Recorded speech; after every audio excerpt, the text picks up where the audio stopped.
Bonjour Adrien Gindre. Bonjour Bruce. Votre invité ce matin est Jean-Noël Barrot, ministre délégué chargé de l'Europe. Bonjour Jean-Noël Barrot. Bonjour. On va d'abord commencer avec cette déclaration de Marine Le Pen. Au quotidien régional Le Télégramme, elle prévient en cas de cohabitation avec Jordan Bardella, Premier ministre, chef des armées. Pour le président, c'est un titre honorifique, dit-elle, puisque c'est le Premier ministre qui tient les cordons de la bourse. Est-ce que vous partagez cette lecture ? Quelle arrogance de Marine Le Pen, qui considère que le Rassemblement national a déjà gagné les élections, au mépris des électeurs français, au mépris de la démocratie. Et quelle arrogance de vouloir systématiquement réécrire par avance la Constitution. Je trouve que tout ça n'est pas à la hauteur de l'enjeu que nous vivons. Qu'est-ce que vous entendez par réécrire ? Parce que l'article 15, en effet, dit le président est le chef des armées, mais il y a un article 20 qui dit le gouvernement détermine et conduit la politique de la nation, qui dit même il dispose de l'administration et de la force armée. Quand je parle d'arrogance et quand je parle de constitution, c'est l'attitude générale, celle qu'on a vue de Marine Le Pen, celle qu'on a vue de Jordan Bardella ces derniers jours, qui nous explique qu'ils ont déjà gagné les élections et qui nous explique qu'ils auront les pleins pouvoirs, en tout cas qu'ils aspirent à les avoir lorsqu'ils les auront. Et ça ne m'étonne pas, ça ne m'étonne pas. Est-ce que sur le fond, Jean-Noël Barrot, est-ce qu'elle a totalement tort ? Sur le fond, vous le savez bien, les partis nationalistes et populistes, lorsqu'ils ont conquis le pouvoir partout en Europe, en Hongrie, en Pologne, en Slovaquie, ont effectivement mis en œuvre une stratégie méthodique pour s'arroger les pleins pouvoirs. En commençant par la liberté de la presse, qui dans une démocratie est un garde-fou, en continuant avec l'indépendance de la justice, puis avec la liberté académique, puis avec l'égalité de tous les citoyens, y compris des minorités. Voilà ce que fait un gouvernement d'extrême droite lorsqu'il conquiert le pouvoir. Alors en termes de pouvoir, il va y avoir également en cas de cohabitation, puisque vous dites que Marine Le Pen est arrogante, mais elle se place dans le scénario et elle est interrogée en cas de cohabitation. Il va y avoir la question qui vous concerne tout directement du commissaire européen. La France a le droit à un représentant à Bruxelles. Le RN a déjà un nom en tête, Fabrice Légery, qui est l'ancien patron de Frontex, qui est député européen. Qui choisira ce commissaire européen, le cas échéant ? C'est au gouvernement ou au président de le faire ? Non, Adrien Gindre. Marine Le Pen ne se place pas dans le scénario où elle l'emporterait. Elle se place déjà dans une situation d'avoir gagné les élections avant même que les urnes n'aient été ouvertes. La meilleure preuve, c'est que lors de sa conférence de presse, Jordan Bardella avait comme slogan « L'alternance commence ». Comme si les élections... J'y viens. Mais il faut quand même dire les choses telles qu'elles sont. La vérité, c'est que le Rassemblement national est un parti antidémocratique qui n'aime pas les élections, qui n'aime pas la démocratie et qui se permet de considérer que le résultat est déjà acquis. Quant au commissaire français, c'est traditionnellement le président de la République, comme ça a été le cas la dernière fois, qui désigne la personnalité qui ensuite va être endossée et par le Conseil européen, et par le Conseil européen, et par le Parlement européen. Qui a la majorité au Conseil européen ? Qui a la majorité au Parlement européen ? Eh bien, c'est la droite modérée, la gauche modérée et les centristes. Et ce sont ces majorités-là, dans ces deux enceintes du Conseil européen et du Parlement européen, qui, in fine, valideront le choix de la France. Bon, c'est clair. Aujourd'hui, d'ailleurs, il y a un Conseil européen à Bruxelles. Comment vous regardez vos partenaires européens ? Comme ceux qui ont fait n'importe quoi ?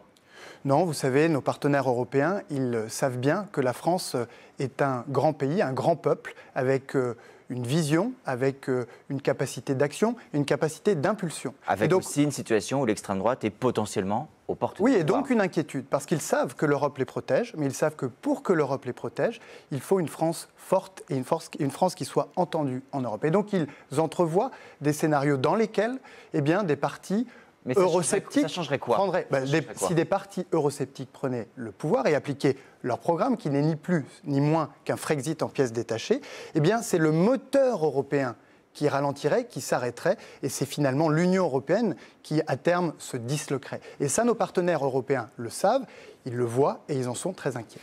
C'est un scénario, certes, mais quand on regarde les enquêtes d'opinion, il se trouve que le RN est quand même très largement en tête, 36%. Il y a des projections en siège, notamment faites par l'IFOP. On va rester très prudent parce qu'on sait que c'est très difficile avant même le premier tour. Le fait est qu'il y a un risque que la France soit gouvernée par le RN, soit dans une situation d'assemblée ingouvernable. Est-ce que vous vous préparez à ce scénario ? Les sondages ne font pas l'élection, notamment dans une situation comme celle que nous allons connaître. Puisque nous allons connaître, pour ces élections législatives, le taux de participation le plus élevé depuis 30 ans. C'est un scrutin quelle conclusion vous en totalement tirez ? neuf. Eh bien qu'on ne peut pas s'appuyer sur les sondages pour en prédire Et ce sont le bien les résultat. sondages qui annoncent une forte participation, donc c'est quand ça vous arrange. Non, ce n'est pas les sondages. sondages. Ce ne sont pas les sondages qui annoncent la participation, ce C'est sont quoi, alors les demandes de procuration, les demandes de d'inscription procuration, on sur les parle de listes quelques électorales. centaines de milliers, 1 million, ça ne fait pas toute la participation. Il y a 49 millions d'inscrits. Mais il suffit de comparer le nombre de procurations qu'on avait la dernière fois avec celui qu'on Vous savez que ça observe ne cette marche fois-ci. pas. On est en pleine vacances scolaires au moment des élections législatives. Il y a des gens qui seront déjà en Mais plein mois de juillet. interrogez des maires, ils vous diront qu'ils ont reçu des centaines, des milliers de demandes d'inscription Mais donc vous nous sur dites, les listes on ne prépare électorales. pas les scénarios. En fait, la majorité au pouvoir, Non, vous c'est savez on ce que tente l'on des prépare, trucs et on ne prépare pas la Ce suite. que l'on prépare avec les candidats d'Ensemble pour la République et dans les 40 heures qui nous restent jusqu'à la fin de la campagne pour le premier tour, c'est de faire en sorte que les candidats démocrates et républicains soient systématiquement au deuxième tour Oui, de cette alors on peut faire élection l'autruche, législative. Jean-Noël Barrot, et puis découvrir le 7 juillet qu'il se passe des choses Non, on ne fait incroyables. pas en l'autruche, France. mais quand on s'engage, c'est pour défendre ses idées. On ne se place pas dans la situation de celui Alors, qui a je vais déjà quand même admis vous sa défaite. poser une question de scénario, puisque c'est important aussi de savoir comment vous vous situez. Il va y avoir la question des seconds tours. On la pose à tous nos invités chaque matin. En cas de second tour, entre le Rassemblement national et le nouveau Front populaire, que souhaitez-vous faire? Que dites-vous? Hier soir sur TF1, Olivier Faure dit depuis 2002, la gauche a toujours été au rendez-vous. Elle se désiste pour faire barrage au RN chaque fois qu'il y a un risque de victoire de l'extrême droite. Quelle sera votre attitude? Mais Olivier Faure n'est pas la tête de pont du nouveau Front populaire. Quelle sera votre attitude? La Jean-Noël tête de Barrot pont du nouveau Front populaire, c'est Jean-Luc Mélenchon, qui n'a en aucun cas et à aucun moment appelé à faire barrage au Front National en soutenant des candidats d'Ensemble Et pour la alors, République. appelez-vous Par à faire ailleurs, ce barrage? nous répondrons le moment venu, c'est-à-dire dimanche soir. Mais en attendant que nous répondions à cette question, je ne crois pas que nous ayons des leçons de République à recevoir de quiconque. Parce que dès avant le premier tour, nous avons retiré des candidats qui auraient pu se présenter sous nos couleurs face à des députés de la droite modérée ou de la gauche réformiste qui auraient pu être en danger face au Rassemblement national, de manière à leur donner toutes les chances de battre le Rassemblement national. Donc, il y en a qui parlent, il y en a d'autres qui agissent. C'est ce que nous avons fait dès avant le premier tour. Et pour nos stratégies d'entre-deux tours, il faudra attendre dimanche. Enfin, il y en a qui parlent, y compris dans votre gouvernement, pardon, mais votre collègue du gouvernement, Agnès Pannier-Runacher, avec d'autres élus, elle a signé une tribune où elle demande un accord de désistement, précisément parce qu'elle considère qu'il y a des valeurs dans la République et qu'il faut parler clairement. Ce qui compte, ce sont les actes. Et les actes que nous avons posés, ils sont clairs. Nous avons, dans plusieurs dizaines de cas, dans 70 cas à peu près, retiré des candidats lorsque le Rassemblement national menaçait de faire sortir des députés qui avaient démontré par leur engagement, leur prise de position, leur respect de la démocratie, leur respect de la Mais pour bien comprendre, vous mettez a priori un signe égal entre un candidat RN et un candidat du nouveau Front populaire? Bien sûr que non. Et en aucune manière. La preuve, c'est que nous avons retiré des candidats face à des candidats, par exemple, des candidats du Parti socialiste. Donc il n'y a pas de signe égal entre le nouveau Front populaire et le Rassemblement national. Qu'est-ce que vous voulez faire, vous, après le 7 juillet? Votre collègue de l'Intérieur, Gérald Darmanin, a déjà dit que lui quitterait le gouvernement et qu'il siégerait à l'Assemblée pour s'occuper de son territoire. Qu'est-ce que vous souhaitez pour vous?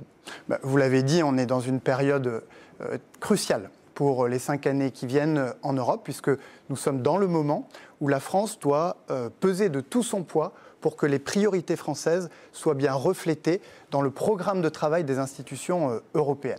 Et donc, tant que le mandat m'en sera donné, eh bien, je continuerai à œuvrer pour que ce soit bien le cas aujourd'hui et pour les 5 années qui viennent.